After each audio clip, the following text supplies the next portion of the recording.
할렐루야.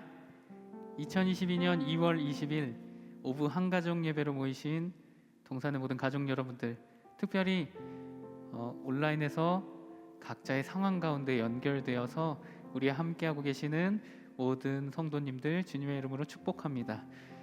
이 시간에 주님의 마음으로 이렇게 서로 인사하고 싶습니다.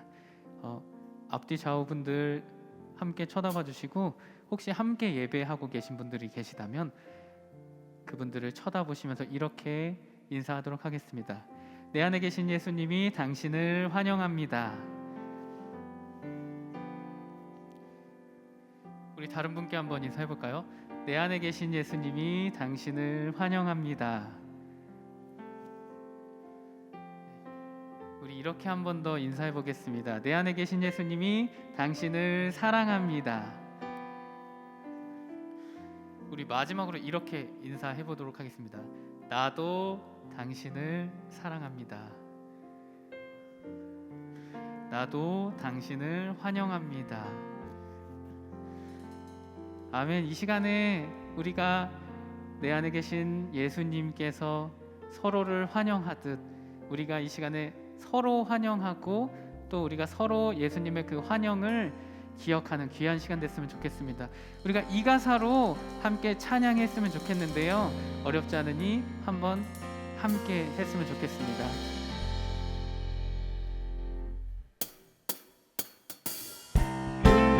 내 안에 계신 예수님이 당신을 환영합니다. 우리가 이 가사로 고백하겠습니다. 내 안에 계신 예수님이 당신을 환영해요. 내 안에 계신 예수님이 당신을 환영해요. 다시 한번. 내 안에 계신 예수님이 당신을 환영해요. 내 안에 계신 예수님이 당신을 환영. 서로 다른데 예수님 품에 안겨서 아름답게 빛나는 우리, 살아서 있고 사랑으로 있는 예수로 연결된 우리. 내 안에 계신 예수님이 당신을 환영해요. 내 안에 계신 예수님이 당신을 환영해요. 다시 한번. 내 안에 계신 예수님이 당신을 환영해요. 내 안에 계신 예수님이 당신을 환영. 서로 다른데 예수님 품에 안겨서 아름답게 빛나는 우리, 살아서 있고 사랑으로 있는 예수로 연결된. 서로 다른데 예수님 품에 안겨서 아름답게 빛나는 우리, 살아서 있고 사랑으로 있는 예수로 연결된 우리. 우리 목소리 높여서 내 안에 계신 예수님이 당신을 사랑해요. 내 안에 계신 예수님이 당신을 사랑. 내 안에 계신 예수님이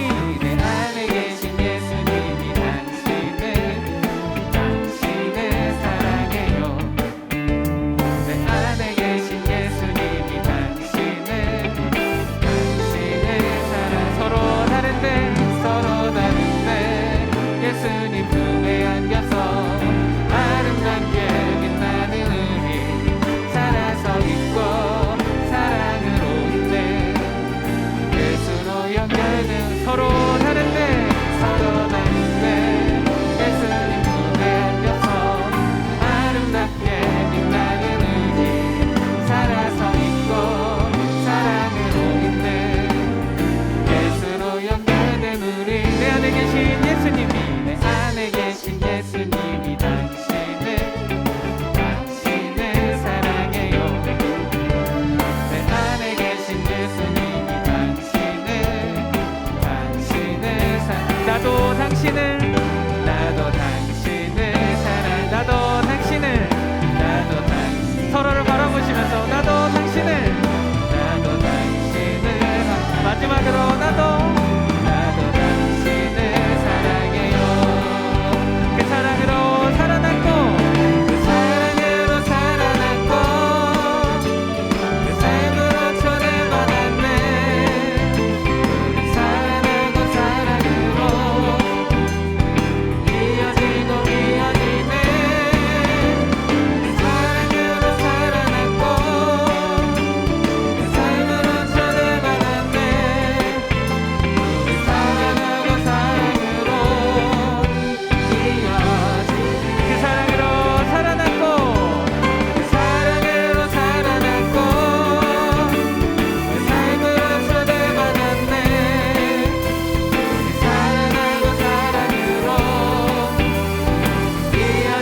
박수하시면서 모인 우리가 주님을 함께 기뻐하며 나아갑시다.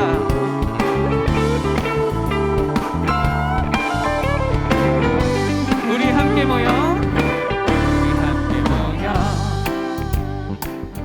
주의 이름 찬양.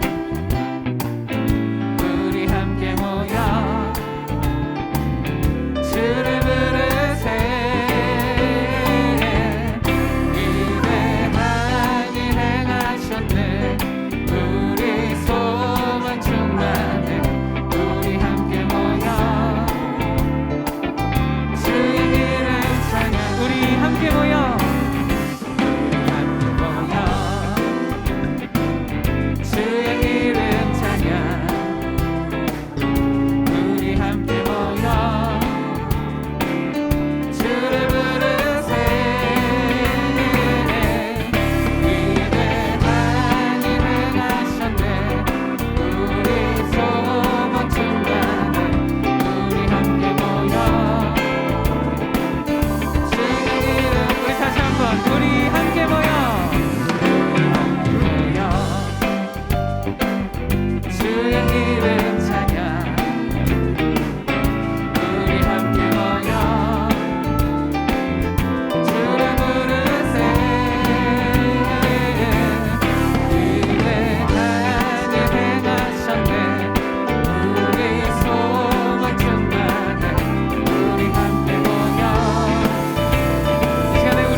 우리 서로의 목소리에 귀 기울이시면서 다시 한번 고백합시다. 우리 함께 모여 주의 이름 찬양. 주의 이름 찬양. 우리 함께 모여 주를 부르세. 위대한 일 행하셨네. 우리 소망 충만해. 우리 함께 모여 뜨겁게 목소리 높여서 마음 다해 찬양합니다. 우리 함께 모여 주의 이름 찬양. 우리 함께 모여 주를 부르세. 위대한 일 행하셨네. 우리 소망 충만해. 우리 함께 모여 위대한 일 행하셨네. 위대한 일 행하셨네. 우리 소망 충만해. 우리 함께 모여 주의 이름 찬양. 위대한 일 행하셨네. 위대한 일 행하셨네. 우리 소망 충만해. 우리 함께 모여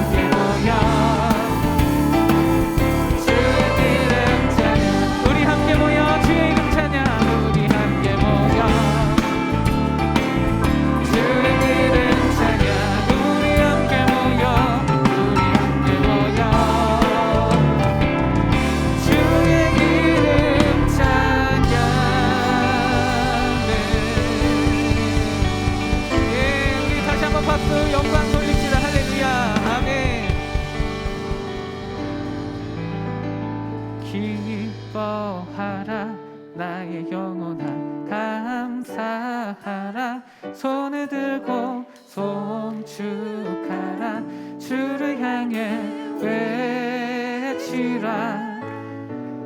기뻐하라 나의 영혼아. 감사하라. 손을 들고 송축. 우리 이번엔 여러분들의 고백으로 드릴까요? 기뻐하라. 아멘. 1, 2, 3, 4. 기뻐하라 나의 영혼. 감사하라. 손을 들고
영이 주를 내 영이 주를 찬양합니다.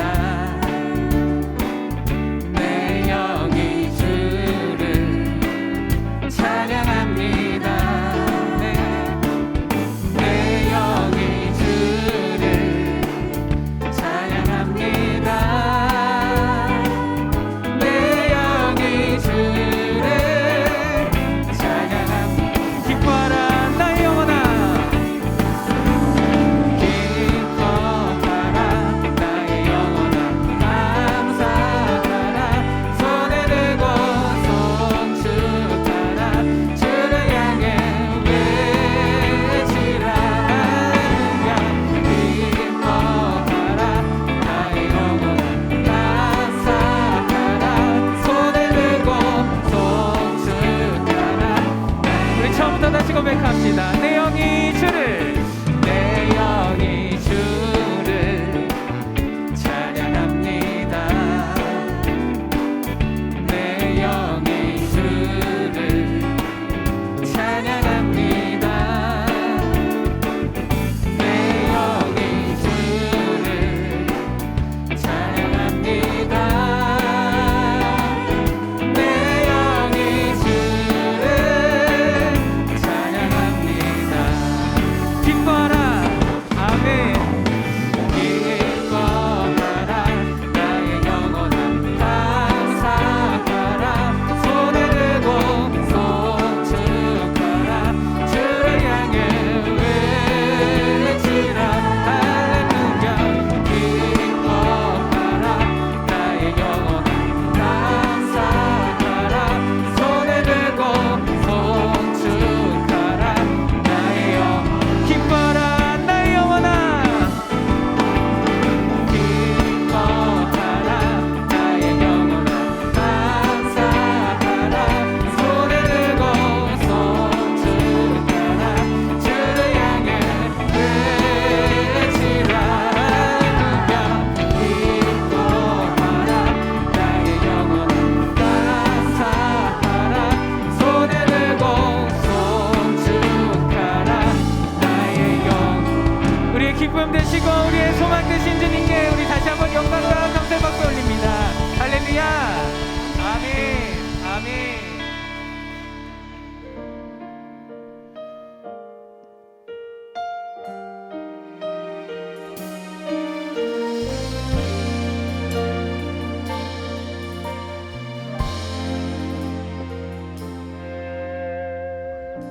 하나님 한 번도 나를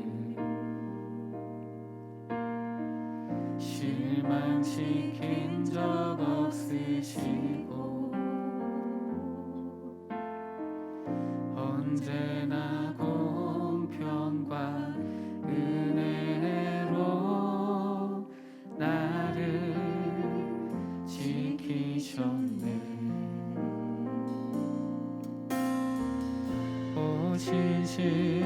신실하신 주, 오 신실하신 주, 내 너를 떠나지도 않으리라. 내 너를 버리지도 않으리라. 약속하셨던 주님, 그 약속을 지키사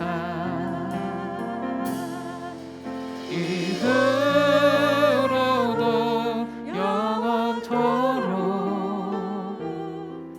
나를 지키시리라 확신하네. 지나온 모든 세월들, 지나온 모든 세월들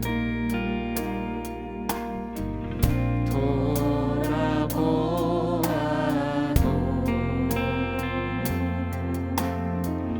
그 어느 것 하나 주의 손길 안 미친 것 신실하신 주, 오 신실하신 주, 오 신실하신 주, 내 너를 떠나지도 않으리라, 내 너를 버리지도 않으리라. 약속하셨던 주님, 그 약속을 지키사 이후로도 영원토록 나를 지키시리라. 확실한 오 신실하신 주, 오 신실하신 주, 오 신실하신 주, 내 너를 떠나지도 않으리라, 내 너를 버리지도 않으리라. 약속하셨던 주님, 그 약속을 지키사 이후로도 영원토록 나를 지키시리라. 확신하네. 이후로도 영원토록, 이후로도 영원토록 나를 지키시리라. 확신하. 내가 너와 함께, 내가 너와 함께, 주님 나와 함께, 주님과 함께 하시네. 내가 너와 함께, 주님 나와 함께, 주님과 함께 하시네. 내가 너와 함께, 주님 나와 함께, 주님과 함께 하시네. 내가 너와 함께, 주님 나와 함께, 주님과 함께 하시네. 내가 너와 함께 주님 나와 함께 주리와 함께 하시네. 내가 너와 함께 주님 나와 함께 주리와 함께 하시네. 우리 다시 한번 고백합니다. 내가 너와 함께, 내가 너와 함께, 주님 나와 함께, 주리와 함께 하시네. 내가 너와 함께, 주님 나와 함께, 주리와 함께 하시네. 내가 너와 함께 하신다고 말씀하시는 주님, 이 주님의 말씀과 이 주님의 약속이 우리에게 너무나 큰 힘이 되고 너무나 큰 위로가 됨을 고백합니다. 주님, 우리는 하나님의 자녀로 부르심을 받았음에도 불구하고 여전히 우리가 살아왔던 우리의 삶의 방식들과 우리의 지혜와 우리의 경험과 우리의 생각을 놓지 못하고 좌충우돌하며 실패와 실패의 연속으로 하나님 우리가 살아가고 있지만, 주여, 그럼에도 불구하고 이 땅에서 우리가 살아갈 수 있는 힘은 내가 너와 함께 하겠다고 말씀하시는 하나님께서 나와 함께 하시는 그 이유 때문인 줄 우리는 믿습니다.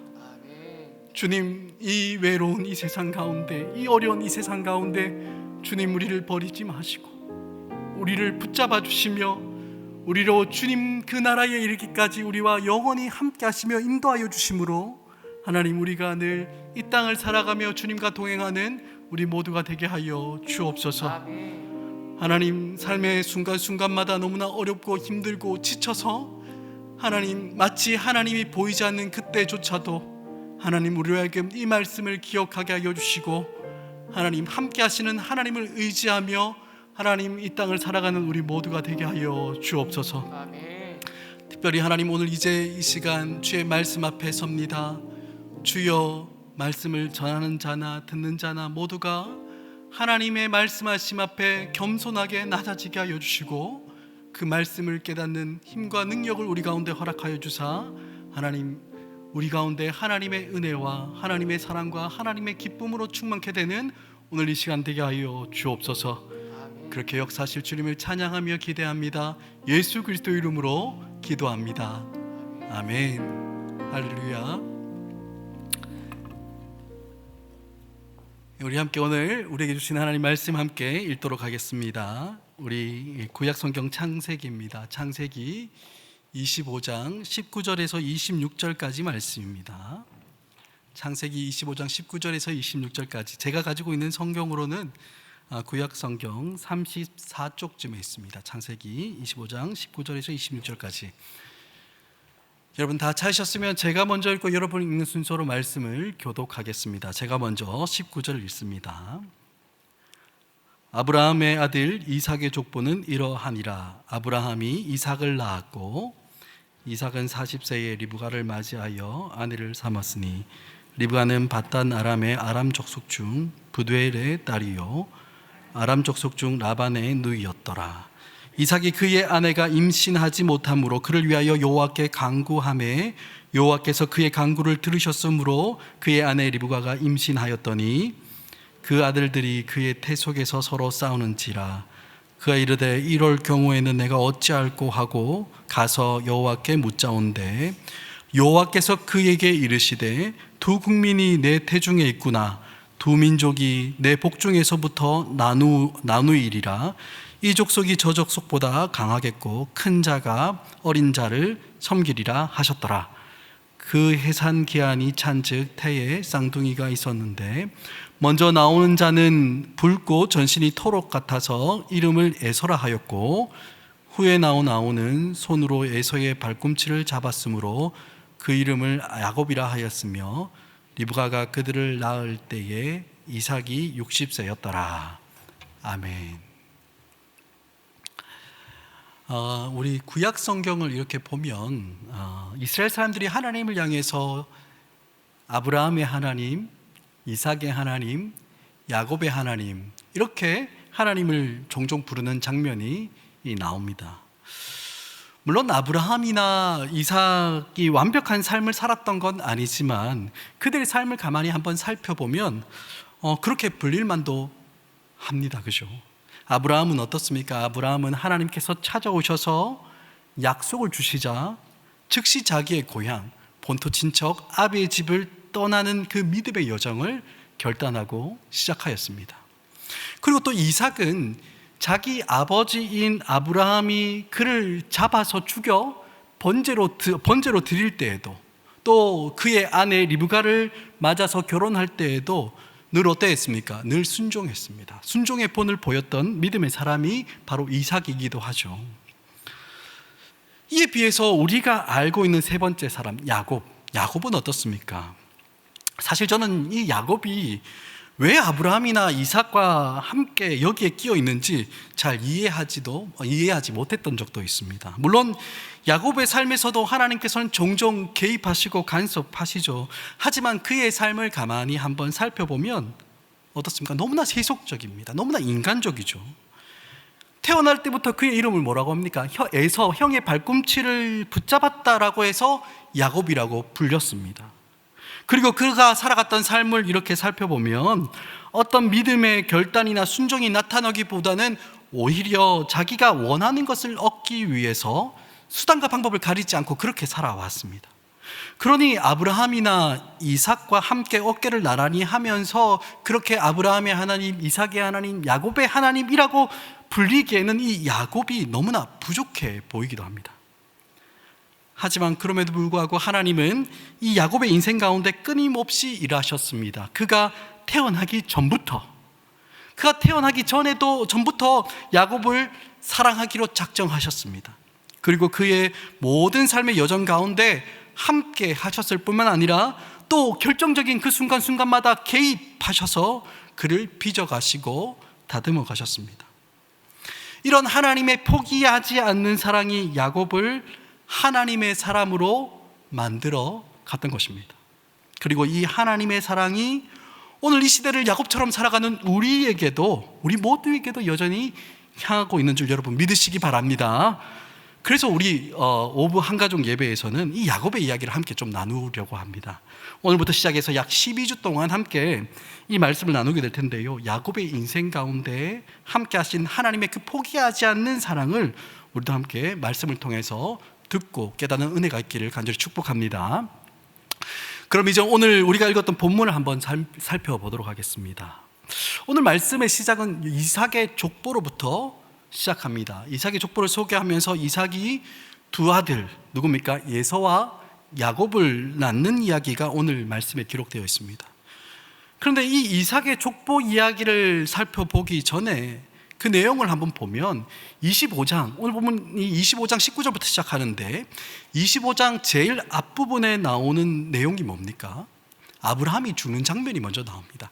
아브라함이 죽어서 막벨라 굴에 장사한 이야기가 25장 제일 앞에 나옵니다. 무슨 이야기입니까? 이제 아브라함 시대는 다 끝났다는 겁니다. 아브라함이 이 역사의 무대에서 퇴장하고 이제는 본격적인 이삭의 시대가 시작되었다라는 것을 이야기하죠. 그런데 이상하게도 성경은 아브라함의 죽음을 기록한 이후에 곧바로 이삭의 족보를 딱 시작하는 것이 아니라 그 사이에 뭐가 딱 끼어 있습니까? 이스마엘의 족보가 딱 끼어 있습니다. 이스마엘의 족보는 창세기 25장 12절부터 18절까지 오늘 본문 우리가 읽었던 본문 바로 앞부분에 기록되어 있는데, 이 기록을 자세히 보면, 이 족보를 잠깐 보면 이스마엘에게 아들들이 참 많았습니다. 25장 16절을 보면 그 아들들이 12명이 있었는데요, 그 아들들의 이름을 따다가 각 마을과 도시에 이렇게 붙여질 정도로 그 자손들이 크게 번성하였다라고 이렇게 기록합니다. 게다가 이스마엘 자손들이 차지하고 있었던 땅은 메소포타미아 지역에 있던 하윌라에서부터 아수르 그리고 애굽 앞에 있는 술 광야에 이르기까지 크게 넓은 지역을 이렇게 두루두루 이렇게 차지하고 있었습니다. 그런데 이에 비해서 오늘 본문에 나오는 이삭의 족보는 어떻습니까? 이삭이 40세, 40살에 결혼은 했지만 아들을 낳지 못하고 20년을 지나다가 겨우 쌍둥이 두 아들을 낳았다라는 것이 오늘 말씀의 전부입니다. 여러분, 이렇게 보면 어느 집 자손이 복받은 인생인 것처럼 보입니까? 하나님께서 아브라함에게 하늘의 별처럼 또 바다의 모래처럼 수많은 자손을 주시겠다라고 그렇게 약속하셨는데, 여러분, 누가 이스마엘과 이삭 중에 누가 이 약속의 성취에 더 가까워 보입니까? 이스마엘이죠. 이스마엘을 보면 12아들을 낳았고 넓은 땅을 차지하고 살아가고 있었습니다. 이에 비해 이삭은 아들을 낳지 못한 채로 20년 동안 마음고생을 그렇게 하다가 겨우 두 아들 낳는 것, 그것이 전부였습니다. 이 둘을 비교해 보면 그 누가 봐도 이스마엘이 더욱더 풍성하고 성공한 삶을 사는 것이 확실해 보입니다. 하지만 여러분, 성경은 뭐라고 이야기합니까? 성경은 이스마엘 족보가 시작하는 12절, 그 12절을 보면 자막에 나오는데 한번 보시기 바랍니다. 뭐라고 기록합니까? 사라의 여종 애굽인 하갈이 아브라함에게서 낳은 아들 이스마엘의 족보는 이러하다라고 이렇게 기록합니다. 이스마엘이 누구의 아들이란 거예요? 아브라함의 아들, 이렇게 표현하지 않습니다. 뭐라고 이야기합니까? 아브라함에게서 낳기는 낳은 아들이긴 하지만 그 어미는 애굽 여인 하갈이었다. 하갈의 아들 이스마엘이다. 이렇게 소개하고 있는 겁니다. 이에 비해서 오늘 여러분 이삭의 족보, 오늘 본문을 시작하는 19절을 보면 이렇게 시작합니다. 아브라함의 아들 이삭의 족보는 라고 이렇게 딱 기록하지 않습니까? 그러니까 무슨 이야기입니까? 이 아브라함의 이 계보, 즉 하나님의 그 말씀하신 언약이 흘러가는 계보는 잘 성공하고 잘 살아가는 이스마엘이 아니라 누구입니까? 바로 이삭을 통해서 흘러가고 있다라는 것을 정확하게 보여주는 것입니다. 비록 세상의 눈으로 봤을 때는 이스마엘이 성공한 인생처럼 보입니다. 하지만 하나님의 신실한 약속은 누구를 통해서 흘러간다고요?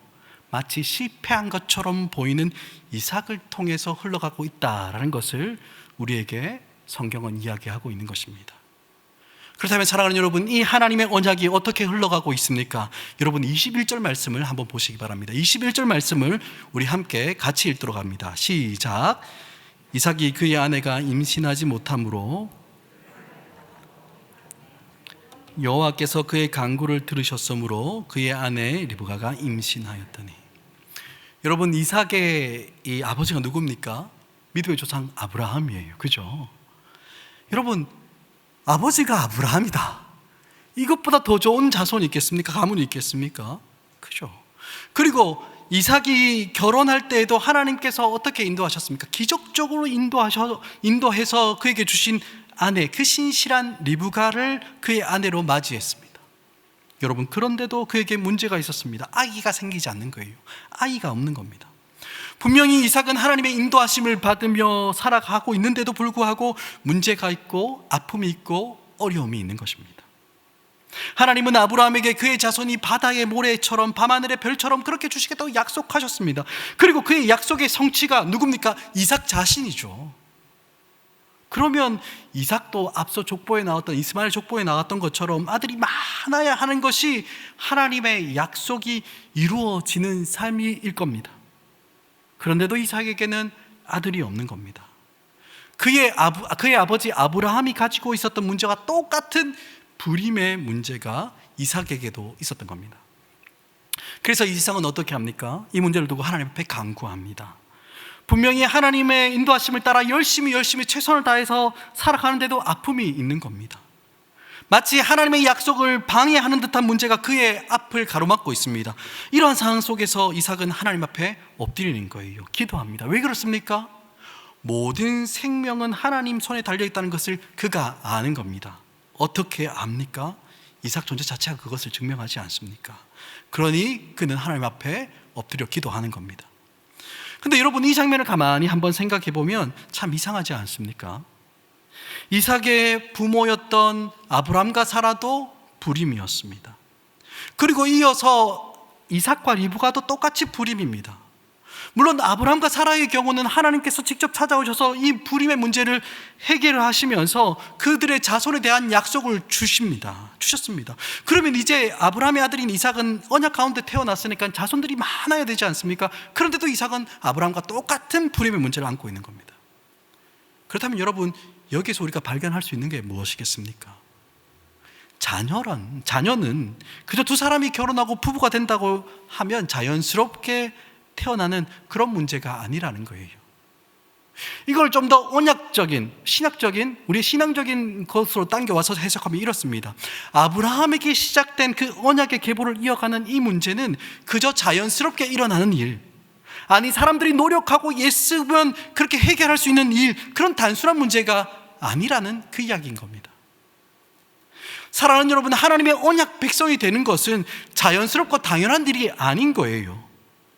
그럼 어떤 일입니까? 하나님께서 하셔야 가능한 일입니다. 한 사람이 성도가 되고 은혜 안으로 들어오는 일은 그저 믿는 부모 안에서 있으면 자연스럽게 이루어지는 일, 여러분 그게 아닌 거예요. 내가 예수를 믿으면 우리 자녀들도 예수를 믿겠지, 그건 너무 자동적으로 당연하게 일어나는 일, 여러분 그런 거 아니라는 겁니다. 누구든지 하나님의 백성이 되고 하나님의 자녀가 되는 것은 무엇이 있어야 됩니까? 하나님의 직접적인 개입이 있어야 되는 거예요. 하나님의 직접적인 일하심이 없이는 그 일들이 일어나지 않는다는 것을 이야기하는 겁니다. 아브라함이 이삭을 낳을 때처럼, 또 이삭이 야곱을 낳을 때처럼 하나님의 주권적인 개입이 있어야지만 하나님의 백성이 되는 놀라운 구원의 역사가 일어난다는 겁니다. 우리 요한복음 1장 12절 다 암송하고 있지 않습니까? 우리 한번 암송해 볼까요? 영접하는 자, 곧 그 이름을 믿는 자들에게는 하나님의 자녀가 되는 권세를 주셨으니. 여러분 믿으십니까? 아멘. 그런데 여러분, 이 하나님의 자녀가 되는 일이 어떻게 이루어지는지 아십니까? 여러분 그 뒤에 나오는 요한복음 1장 13절의 말씀 여러분 기억하고 계세요? 우리 앞을 보시고 다시 같이 한번 읽어보도록 하겠습니다. 같이 읽습니다. 시작. 이는 혈통으로나 육정으로나 사람의 뜻으로 나지 아니하고 오직 하나님께로부터 난 자들이니라. 할렐루야. 사람의 혈통으로, 사람의 의지와 사람의 뜻으로 예수님을 영접하여 하나님의 자녀가 되는 거 아니라는 거예요. 예수님께서 신약성경에서 분명히 이야기합니다. 그럼 무엇입니까? 하나님께로부터 난 자, 즉 하나님의 주권적인 역사와 개입이 있어야 예수님을 영접하고 우리가 하나님의 자녀가 된다는 그 이야기를 성경은 이야기하고 있는 것입니다. 하지만 우리가 오랫동안 신앙생활을 하다 보면, 익숙해지면 우리 어떻습니까? 자꾸만 이 하나님의 놀라운 일하심, 하나님의 은혜의 역사를 자꾸 까먹습니다. 잊어버리는 거예요. 우리가 하나님의 언약의 자손이 되는 것, 하나님의 자녀가 되고 하나님의 거룩한 성도가 되는 것은 여러분 너무나 귀하고 놀라운 일입니다. 특별한 일인 거예요. 그냥 저절로 자연스럽게 되는 것이 아닌 겁니다. 하나님의 주권적인 역사가, 하나님의 기적이 우리에게 일어난 것입니다. 하나님의 백성이 된 것 그 자체가 하나님의 역사인 거예요. 그러니 여러분, 우리 존재가 어떤 존재입니까? 우리는 하나님의 역사로 이루어진 존재라는 것입니다. 할렐루야. 우리 옆 사람에게 한번 이렇게 인사합시다. 당신을 보니 하나님의 영광이 보입니다. 이렇게 한번 인사할까요? 당신을 보니 하나님의 영광이 보입니다. 예, 여러분들을 보니까 하나님께서 어떻게 역사하셨는지가 보이는 겁니다. 그래서 영광이 보이는 거예요. 사랑하는 여러분, 누구든 어떤 사람이 예수님을 믿어 주님의 귀한 성도가 되는 것은 아브라함이나 이삭에게 있었던 불임이라는 그 치명적인 한계와 불가능을 넘어서는 그런 기적과 같은, 그런 똑같은 그런 일이라고 성경은 우리에게 이야기하고 있습니다. 이 놀라운 하나님의 역사가 바로 하나님의 언약 백성인 우리에게 일어난 것입니다. 바라기는 이 구원의 감격, 하나님의 놀라운 역사가 이미 우리 가운데 임하였다는 것을 여러분 잊지 마시고 날마다 이 구원의 감격을 가운데 살아가는 우리 모두가 되길 간절히 소원합니다. 다시 본문으로 돌아가서 보면 이 불임 문제를 두고 이삭이 하나님께 기도하자 하나님께서 이 기도에 응답하십니다. 어떻게 해요? 이삭의 아내 리브가가 임신하였습니다.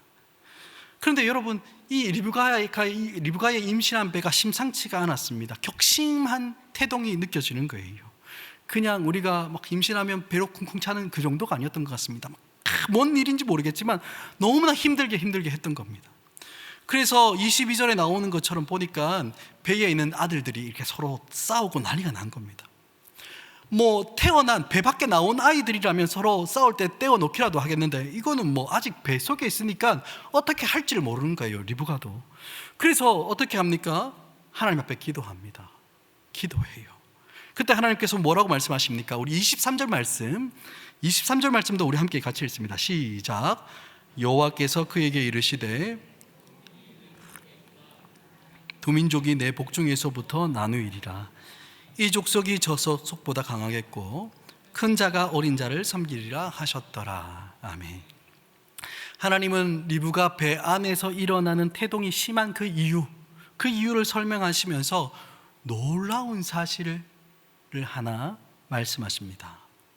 리브가 배 안에 두 아들이 있는데 이들이 두 민족으로 나누어지고 큰 자가 어린 자를 섬기겠다라고 말씀하십니다. 똑같은 엄마가 낳았는데도 태어나기도 전에 어떻습니까? 나누어지고 구별된다는 겁니다. 물론 이런 사건 한 번 더 있었습니까? 한 번 더 있었습니다. 이스마엘과 이삭 나누어질 때도 그렇죠.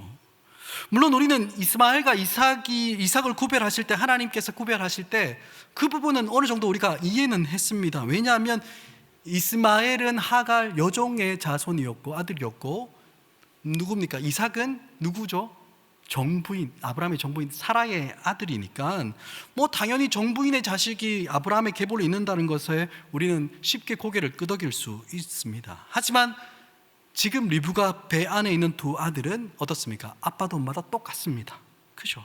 그리고 게다가 한 태중에 있는 쌍둥이입니다. 그런데도 하나님은 어떻게 하십니까? 이 족속과 저 족속으로 나누어서 이 둘을 뚜렷하게 구별하시는 겁니다. 아직 태어나지도 않은 엄마 뱃속에 있을 때부터 하나님은 각자를 향한 계획을 가지고 있는 것입니다.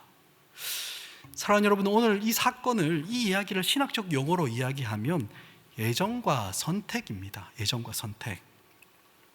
하나님께서 야곱을 예정하시고 선택하실 때 야곱이나 예서를 서로 비교해가면서 누가 더 우월한가, 누가 조금 더 부족한가, 그것을 따져보기도 전에, 혹은 어떤 선한 일을 행하거나 혹은 악한 일을 행하기 그 이전부터 이 둘을 나누고 구별하셨다는 겁니다.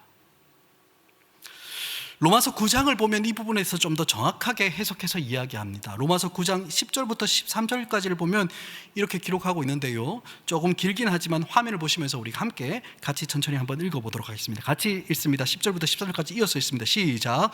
그뿐 아니라 또한 리브가가 우리 조상 이삭 한 사람으로 말미암아 임신하였는데 그 자식들이 아직 나기도 전에 아니하고 무슨 선이나 악을 행하기 아니할 때 택하심을 따라 되는 하나님의 뜻이 행위로 말미암지 않고 오직 부르시는 이로 말미암아 서게 하려 하사 리브가에게 이르시되 큰 자가 어린 자를 섬기리라 하셨나니 기록된 바 내가 야곱은 사랑하고 예서는 미워하였다 하심과 같으니라.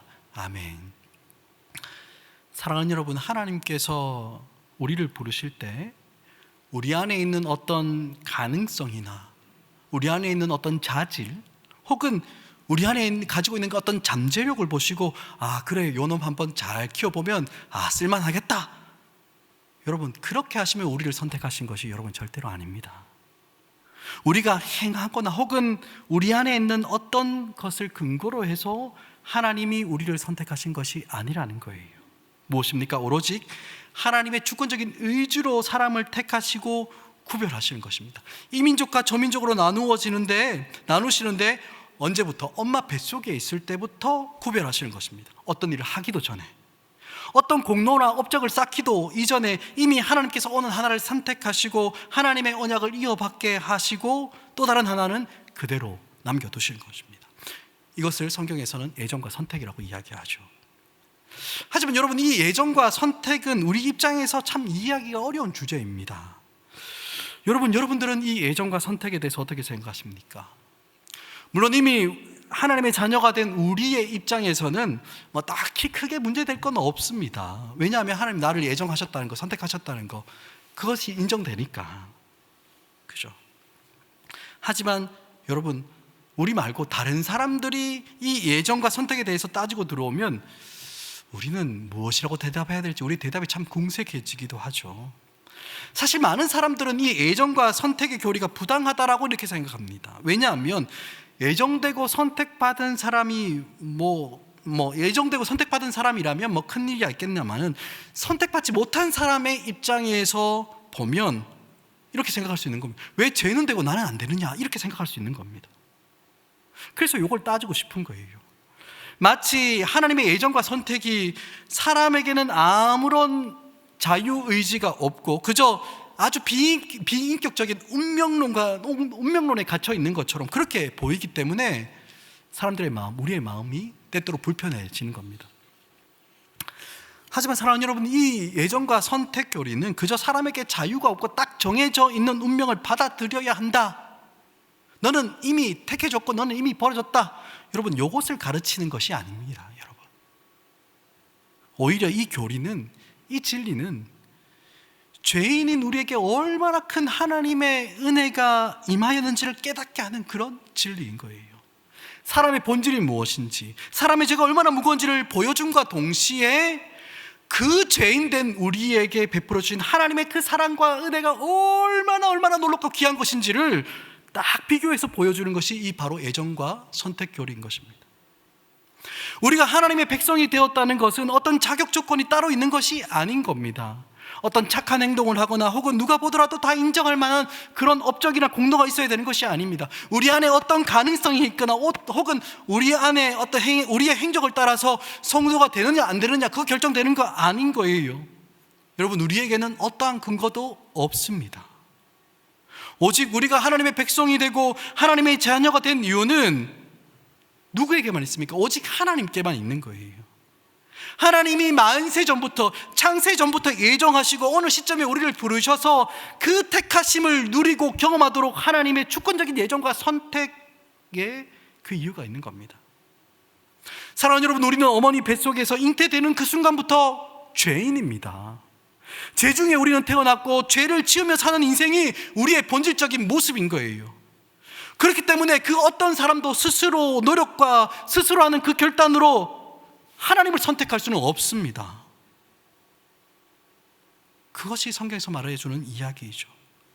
이 야곱의 인생도 마찬가지입니다. 야곱에게 여러분 무슨 흠모할 만한 것이 있습니까? 아름다운 것이 있습니까? 날 때부터 욕심 덩어리로 태어났다고 해서 야곱이란 이름으로 붙였습니다. 그리고 그가 살아왔던 인생을 보십시오. 그 욕심 덩어리를, 그 욕심을 자기 방식대로, 자기 논리대로, 자기의 힘대로 살아가며 채우며 살아가는 것이 그 인생의 모습이었습니다.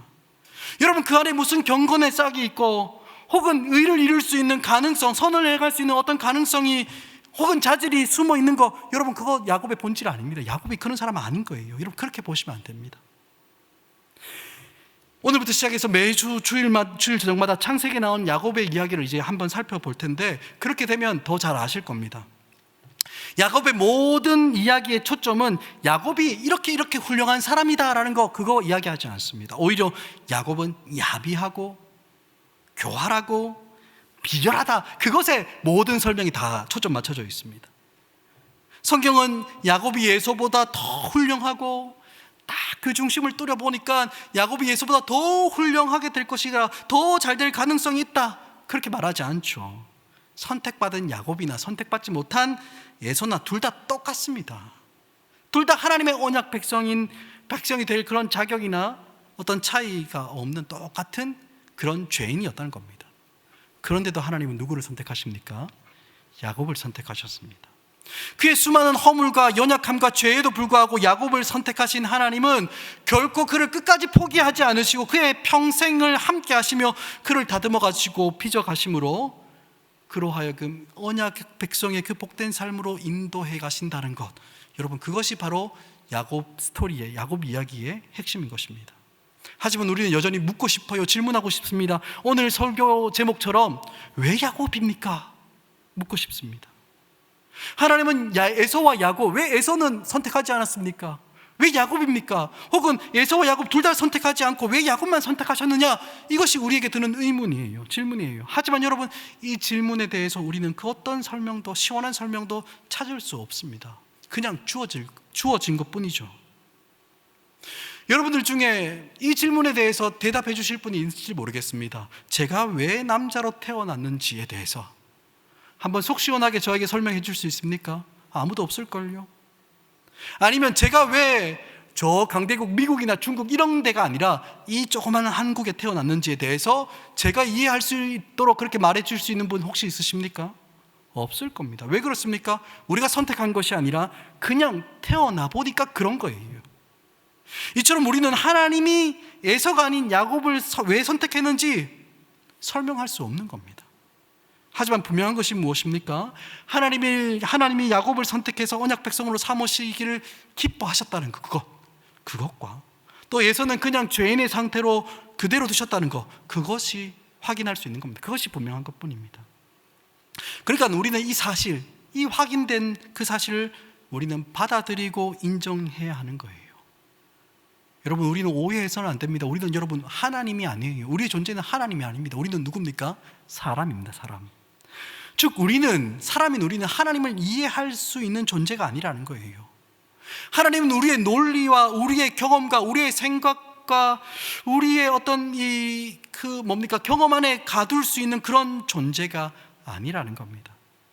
하나님은 우리의 생각을 뛰어넘어 계시고 우리의 경험과 논리를 완전히 뛰어넘으시는 분이십니다. 그렇기 때문에 우리는 이 전능하신 하나님, 주권자 되신 하나님 앞에서 우리의 반응은 뭡니까? 아멘 하며 순종하고 믿음으로 반응하는 것, 그것이 우리의 일인 거예요.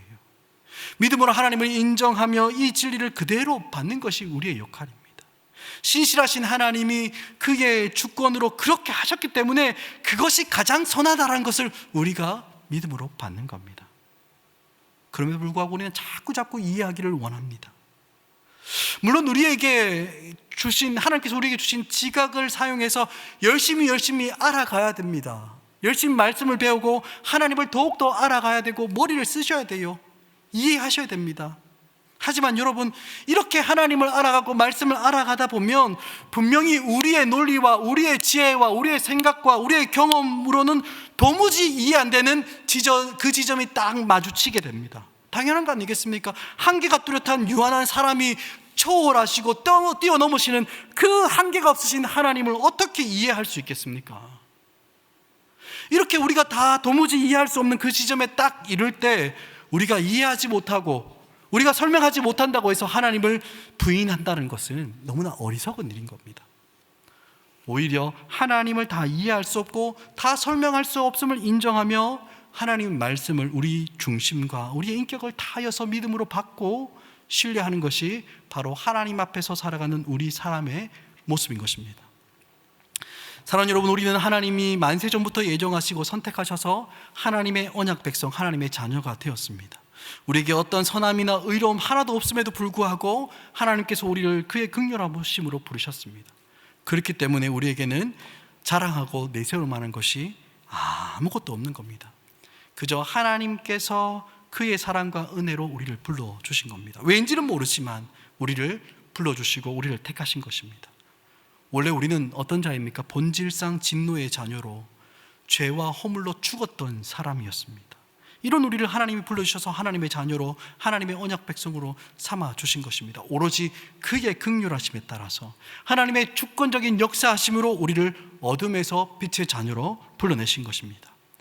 왜 야곱인지, 왜 나인지, 왜 우리인지 한계가 많고 연약한 우리의 지혜로는 이해할 수 없고 우리의 논리로는 설명할 수 없지만 겸손히 하나님 앞에 무릎 꿇고 하나님을 인정하는 것이 바로 우리의 믿음인 것입니다. 모든 주권이 하나님께 있음을 인정하며 하나님께서 그의 주권을 따라 온전히 행하신 줄 믿고 주님을 고백하며 그분을 신뢰하는 것이 우리에게 필요한 것입니다. 우리가 하나님을 다 알기에는 하나님은 너무나 크고 우리는 너무나 작습니다. 우리가 알지 못하고 다다를 수 없는 그 하나님을 인정하는 것이 우리에게 필요한 믿음인 것입니다. 사랑하는 여러분, 다시 한번 23절을 보면 오늘 하나님께서 야곱을 택하실 때 하신 말씀이 하나 더 있습니다. 23절을 마지막 부분을 보면 이렇게 이야기합니다. 큰 자가 어린 자를 섬기리라, 이렇게 말씀하시죠. 여러분, 이 하나님의 말씀은 그 시대의 흐름과는 완전히 다른 것입니다.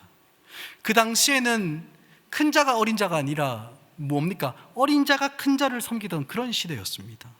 큰 자, 누굽니까? 큰아들 장자가 아버지의 모든 것을 이어받기 때문에 어린 자가 큰 자를 섬기는 것이 자연스럽고 당연한 일인 겁니다. 그러니까 그 시대의 논리에 따르면 오히려 큰 자인 에서가 아버지로부터 모든 유업과 모든 축복을 이어받아야 하고 어린 자인 야곱은 에서를 섬겨야만 했습니다. 하지만 하나님의 선택과 하나님의 말씀은 그 시대의 전통과 사회 통념을 완전히 뒤집어 놓는 것이었습니다. 여러분, 그러니까 여기에 뭐가 생기겠습니까? 갈등이 있는 겁니다. 긴장이 있는 거예요. 하나님의 진리와 복음 안에는 그 사회에서 당연하다고 여겨지는 것들을 뒤집어 놓는 긴장과 갈등이 있습니다. 그래서 하나님 말씀과 복음을 따라 살아가는 성도들의 삶에는 이런 긴장이나 갈등, 고난과 어려움들이 늘 뒤따르게 마련입니다. 오늘 말씀에서도 하나님의 은혜가 어디로 흘러갑니까? 당연하다고 여겨지던 사회 통념과 타고난 권리들을 다 뒤집어 놓으시고 아무 권리가 없는 자, 어린 자, 그를 향해서 흘러가고 있습니다. 이처럼 하나님의 복음은 그 사회가 가진 일반적인 힘의 논리와 땅의 질서를 다 뒤집어 놓는 것이기 때문에 상당히 어쩌면 충격적이기도 하고 급진적인 요소가 그 안에 있습니다. 하나님은 세상에서 말하는 힘과 구별되는 다른 힘이 있다고 이야기하고요, 또 세상에서 말하는 그런 지혜와 전혀 다른 그런 지혜가 있다고 그렇게 말씀하십니다.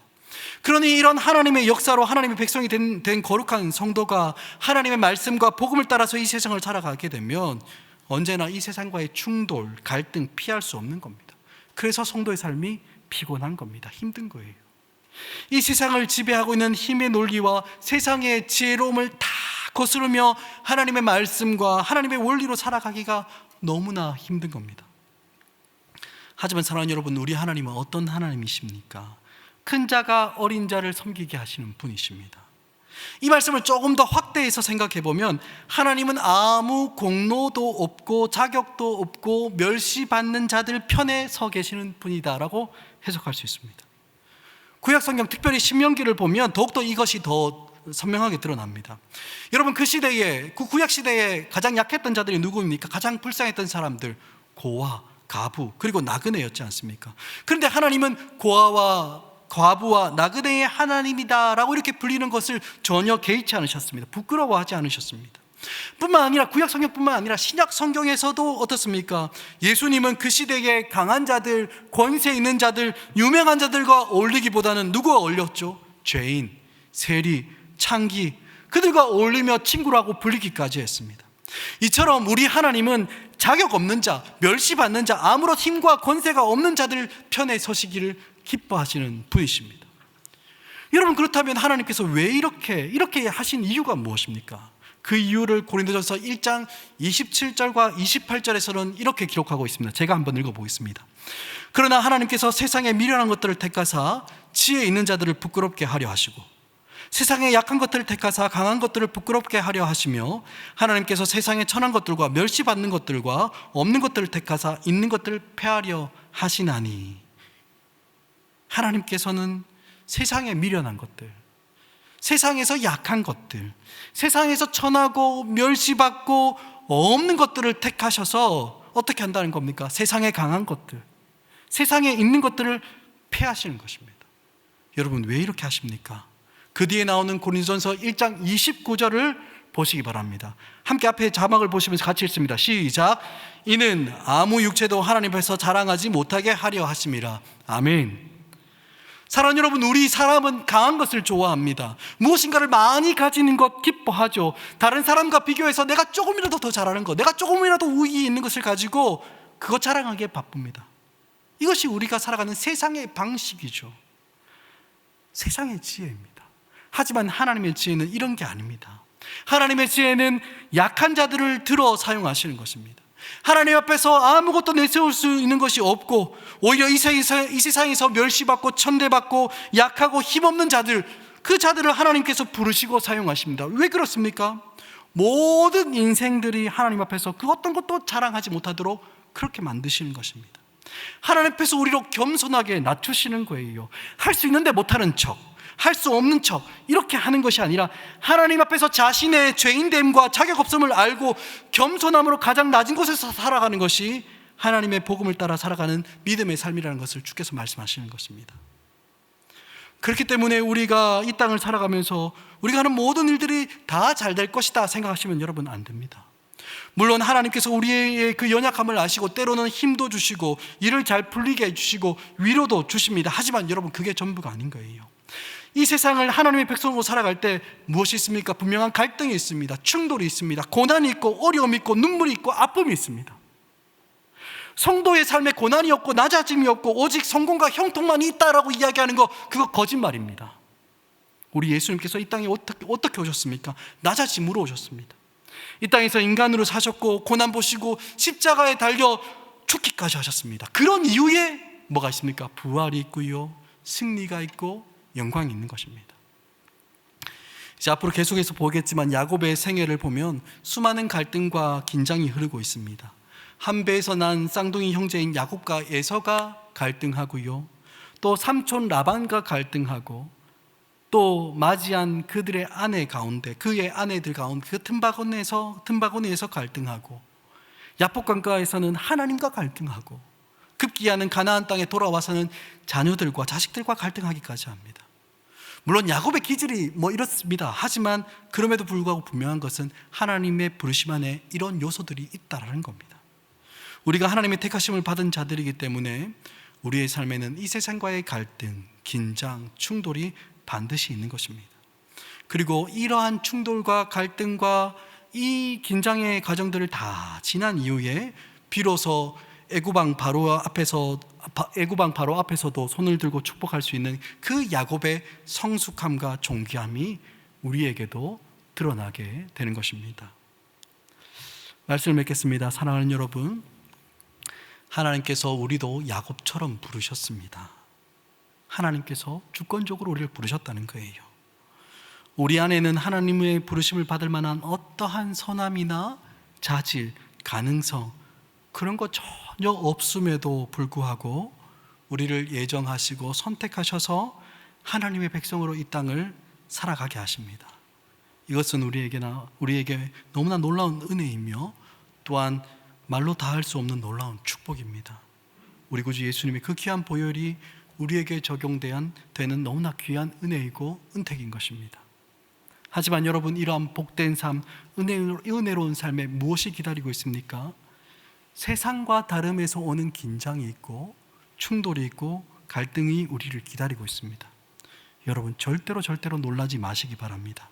야곱을 선택하시고 언약 백성 삼으신 하나님께서 그의 전생애를 통해 그를 하나님의 백성으로 다뤄가셨던 그 하나님께서 우리로 그 영광의 자리, 그 존귀함의 자리에 이르기까지 실패함 없이 우리를 이끌어 가시는 하나님이십니다.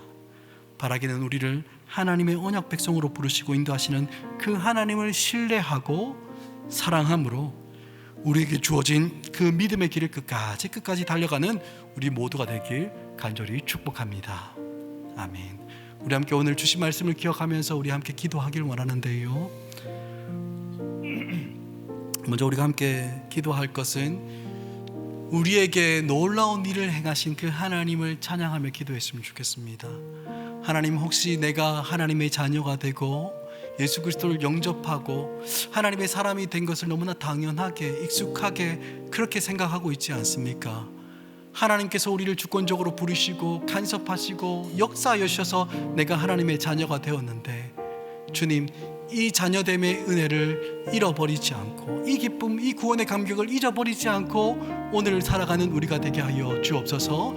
주님께서 주시는 기쁨과 감격이, 구원의 기쁨이 날마다 샘솟는 우리가 되게 하여 주옵소서. 우리 주신 말씀을 기억하면서 우리 함께 기도하며 나아가도록 하겠습니다. 기도하겠습니다. 주님 하나님 아버지, 은혜를 구하며 기도합니다.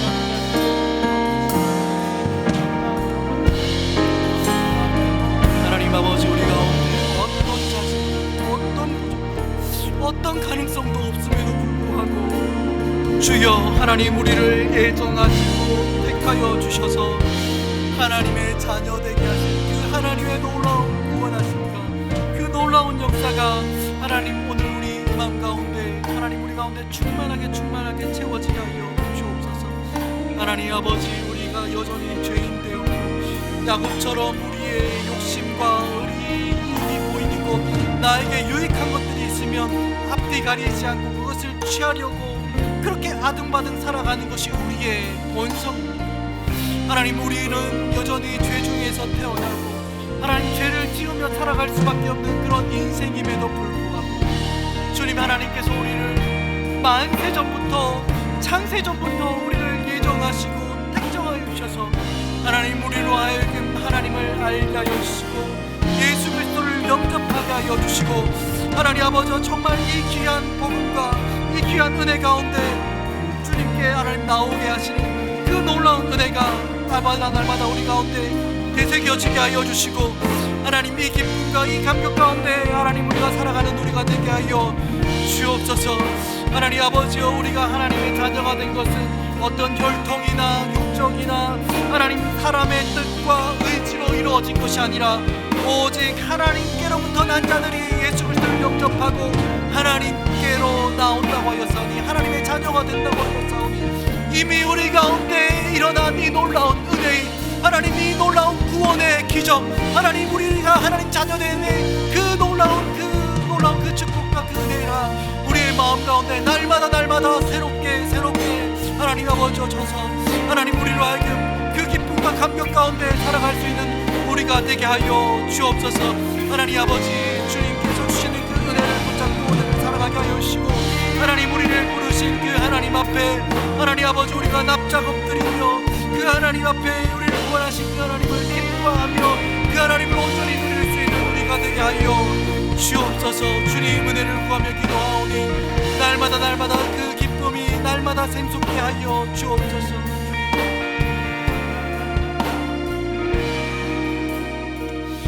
우리 한 가지 더 기도하기를 원하는데요, 하나님께서 우리를 택정하여시고 애정하시고 우리를 선택하여서 그 귀한 구원의 복음을 듣게 하셨고 하나님의 은혜를 따라 살아가게 하셨지만, 여러분, 이 복된 삶 가운데 우리에게 무엇이 기다리고 있다고 했습니까? 세상과 다름에서 오는 긴장이 있고 갈등이 있고 충돌이 있다고 했습니다. 아픔이 있는 것이 성도의 삶이고 눈물이 있는 것이 성도의 삶이고 우리에게 힘겨움이 있는 것이 바로 하나님 백성의 삶이다라고 성경은 이야기합니다. 그럼에도 불구하고 우리가 이 땅을 살아갈 수 있는 것이 무엇입니까?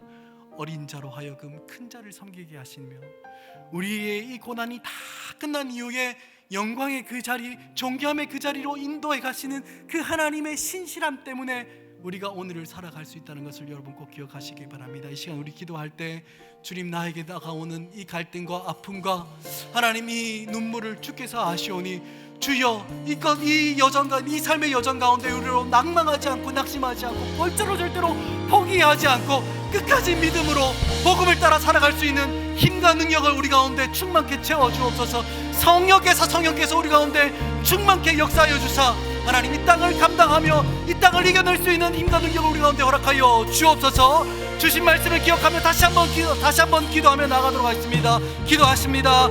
주님 하나님 아버지요, 주께서 함께하여 주셔서 하나님 아버지 우리에게 하나님의 받는 삶을 전하시고 하나님 아버지 이 충돌과 이 아픔과 이 갈등 가운데 우리는 흘리는 눈물과 은혜의 고통 가운데 우리가 낙심하여 포기하지 않고 주님 앞에 하나님 아버지와 힘을 구하며 기도하며 나오는데 우리로 승리하게 하시는, 우리로 존귀하게 하시며 그 영광의 자리까지 실패함 없이 인도하시며 이끌어가시는 하나님의 인도하심을 날마다 신뢰하며 하나님 오늘을 이겨내고 오늘을 견뎌내는 우리가 되게 하여 주옵소서. 하나님 나의 힘으로 할 수 없습니다.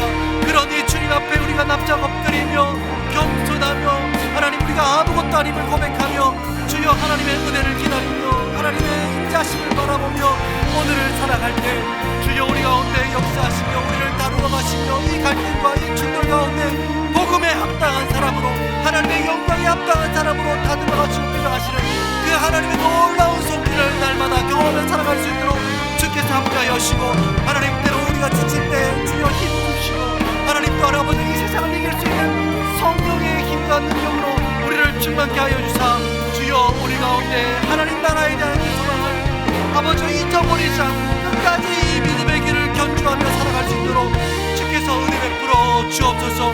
주님, 우리는 연약하지만 하나님은 강하십니다. 우리는 알 수 없지만 하나님은 할 수 있습니다.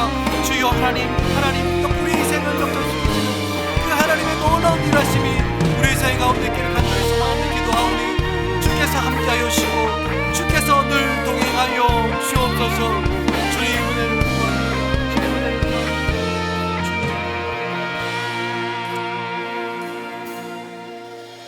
사랑하는 주님, 오늘도 우리 가운데 말씀 주시니 감사합니다.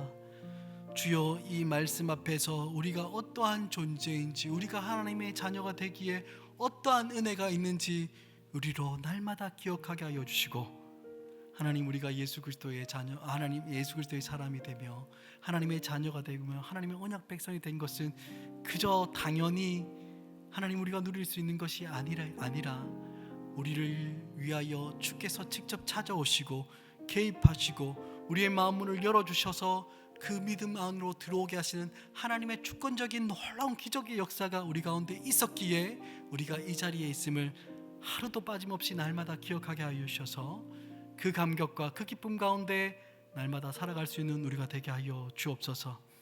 하나님, 우리로 하여금 이렇게 축복의 자리, 은혜의 자리로 하나님께서 불러주셨음에도 불구하고 여전히 우리의 삶 가운데 아픔이 있습니다. 고통이 있고 갈등이 있습니다.